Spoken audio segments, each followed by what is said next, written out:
Hello po, ito po ay isang video na, maikling video lang to na i-share ko sa inyo. Siguro aral din to yung sa mga bago pa lang mag-asawa. Magsisimula pa lang mag-join nyo ng sa pag-asawa. Kaya share ko lang to sa inyo ha. Siguro mga ano lang to, 1 minute. Yung tungkol sa mga magulang natin, pinagsasabihan tayo tungkol sa pagdami ng ating anak.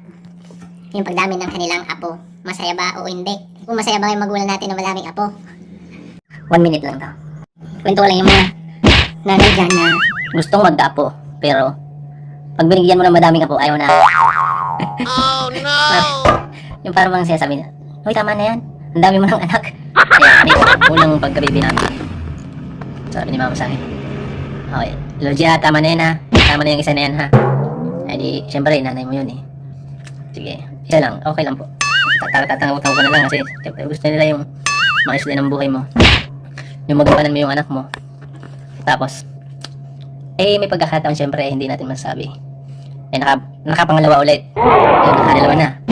Ang sabi sa akin, ano ba yan? Hindi pa nga malaki yung isa kasi isang taon pa lang sinundan na. Hindi pa nga malaki yung isa, sinundan mo na agad. Ayun, kaya sabi ni mama, ay, tama na yung dalawa na yan kasi ang hirap ng buhay ngayon. Ang mamahal ng bilihin ngayon. Tapos, siyempre, pagpapaaral niyan kasi dalawa na. Ganun. Pero siyempre, iniisip naman natin, tayo naman nagagastos nun eh. Kung nandiyan na yung responsibilidad na yun, gagampanan naman kasi nandiyan na yun eh. Nga lang siyempre medyo hirap-hirap kaunti. May darating na taghirap, may darating na pagsubok, siyempre natural na yun eh. Darating talaga yan.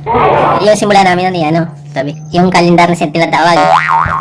Hindi nag-calendar kami noon. Kalimutan yung bilang. Yung mahirap kasi yung bilang na yun. Kasi pag nakalimutan mo yung bilang ng araw, patay ka dyan. Eh nakalimutan na. Ayun, nabuntis ulit. Siyempre nakadalawa na. Tapos, mga isang taon, nabuntis ulit. Galit na naman. Galit na naman siya. Sabi sa abay, nakakadami na kayo ng anak. Sabi ko naman, ayaw mo nun, madami kang apo. Ayaw mo nun, madami kang apo. Pero dun sa isang kapatid na hindi nagkakanak, gusto niya magkaapo doon. Eto, binibigyan na namin ng madaming apo. Parang nagrereklamo na eh. Bakit nung ano ba sila, nung kabataan ba nila, nung bago pala sila mag-asawa, mga sinabi sa kanila na nanay niya, nasunod ba? Diba hindi? Ang mga lolo naman, ba't sila pag andyan na yung bata, tuwa. Pero pag dinamihan mo ng apo, parang nagrereklamo na. Ba't gano'n na? Ba't huwag ka magrereklamo siya? Tatuwaan mo yun eh. Kasi paglaki niyan, siyempre. Ayun, madami kang apo. Siyempre, masaya ka. Ako naman yung sa akin, feeling ko lang. Parang naisip ko lang, siyempre, yung mga magulang natin, parang gusto lang nila na malagay tayo sa magandang buhay, gano'n. Yung tipo na hindi ka mahirapan sa pagpapaaral sa anak mo, sa mga paglaki ng yung ma-provide mo yung mga kailangan ng anak mo sa pang-araw-araw hanggang sa paglaki nila, gano'n. Parang gano'n din sila dati siguro. Kaya siguro nasasabi nila na ganito, ay, legit, tama na yun ha.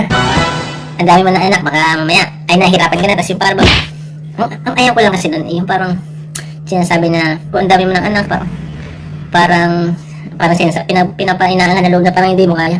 Yan ang mahirap. Kasi na yan eh. Blessing lang sa atin. Dapat siyempre sasabihin ng, kung ako sa part ko, sasabihin ko sa anak ko, anak, nandiyan na yan. Dapat pag-iigihan mo yung buhay mo. Ganon. Mahirap lang yung mga magulang na anak ng anak tapos hindi ginagampanan yung responsibilidad nila sa anak nila. Yun lang mahirap doon eh. Kaya yung mga katulad ko, nadadamay. Diba? Para sa kanila, lesson lang siguro na pag nag-anak ka na nag-anak, dapat panagutan mo yung responsibilidad mo. Hindi ka naman masasabi na mabibigay ko lahat. Siyempre, gagampanan mo lang yung kaya mo. Kakayanin mo. Kasi ginawa mo yan eh. Yun lang yung gusto kong sabihin doon, yung mga magulang na kinukontrol na mag-aapo, madaming apo, pero tuwang-tuwa sa apo. Pag nakakita ng bata, akala mo, uy, pairam nito eh. Ang cute-cute naman ng baby mo. Ang cute-cute naman ng baby ng apo ko. Pero pag dinagdagan mo ng apo, galit. Diba? Puro sinasabi niya ba kasi wala na si Papa. Wala na yung tatay namin na masipag tsaka pinakamamahal naming ama na talagang ano sa anak, mapagmahal na ama. Siguro na-worry siya na baka hindi namin kaya yung responsibilidad, na baka umasa siguro kami sa kanya. Sa akin naman sa akin lang hindi ko sinasabi na hindi ako nahingi ng tulong sa magulang ko. Siyempre magulang natin yan, minsan hihingi tayo ng tulong dyan, pero pag mga pinansyal na, siyempre dapat akin na talaga yan eh. Yung ano lang, yung mga tulong lang na pagsabihan, yung bigyan kami ng gabay lang. Yun lang ang gusto ko sa kanila na ibigay nila sa amin. Pero yung financial siguro, kaya ko naman utay-utayin yun. Kaya ko naman gawin yun. Minsan nakakahiram. Siyempre, natural na yun sa atin eh. Makakahiram ka sa magulang mo. Pero mapahiram mo na ng ganito. Siyempre, saan ka ba lalapit? Siyempre sa magulang mo. Siguro nawuri sila ganun. Pero hindi naman ako yung mangungutang sa kanila na mangungutang kay mama na mapahiram ng pera. Utang to ha, pero wala nang balik. Hindi naman ganun. Nagbibayad naman ako eh. Ayan. Sinasabi ko lang doon na sana yung mga nanay na siyempre hindi natin alam na nabibigyan tayo ng blessing na ganito. Eh sana gabayan na lang natin yung anak natin. Tapos guidance na lang. Kasi yan, siyempre matuwa ka, siyempre ka mag-alala ma. Kasi pag ang isang apo mo, yung presidente yan, biglang yaman ka. Isang apo lang yan. Hindi, joke lang yan. Siguro gagawin ko, parang ganun din, same lang. Yung sinasabi sa akin ni mama, yung mga sinasabi ng magulang natin sa atin, ganun din sasabihin ko. Kaso, para sa akin, opinion ko, iba sa akin, sasabihin ko siyempre. Diba, nagkaanak na, nagkapo na isa. Kasi hindi naman mapipigilan yan eh.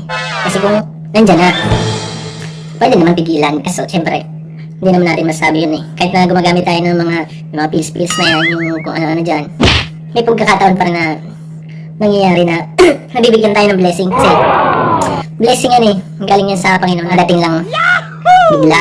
Ayan, siyempre, masaya sa bata. Tulad ko, masaya ko sa bata. Kaya siguro ako bibigyan ng madami anak. Sa akin, hanggang mga 5 anak, mas gusto ko pa yun eh. Huwag naman yung, siyempre ikaw, 2 lang. Mas gusto mo ba yung 2 lang na anak?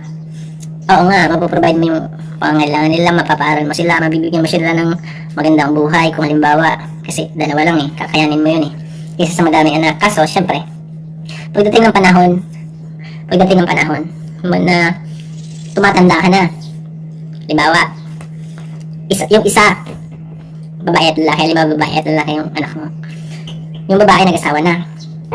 Siyempre, yung babae, pag babae naman eh, siyempre, yung lalaki na yung mag-ano doon. Hindi mo na yung mapag-anon kasi, siyempre parang dinadala na yung lalaki. Yung lalaki na yung magmamanage doon sa anak mo kasi parang ninakawan ka ng anak eh, pag babae. Pero pag lalaki, siyempre, medyo ano rin yan. Medyo nandyan din niya sa iyo kasi siya na susunod eh, hindi siya, depende na lang kung under ng babae. Kasi ako, hindi ako under eh. Kaya hindi ko naranasan yan. Ayun, ngayon nga rin, naglalaba ako eh. Totoo lang, kaya nga nakatawil ako eh. Naisip ko lang bigla to eh. Tulong kami ni Mrs. Nagda-dryer ako naman yung tawag dito. Ako yung nagbabalnaw kasi pinaglinaban na niya. Ako lang taga-balnaw. Naisip ko lang bigla kaya pumunta ako dito sa loob. Sabi ko, try ko nga mag-share ng video na ganito. Ayun lang. Pero hindi po ako under ng asawa ko. Tinutulungan ko lang. Ay, sige, punta na ako dyan. Maglalaban na po ako. Sige po, salamat.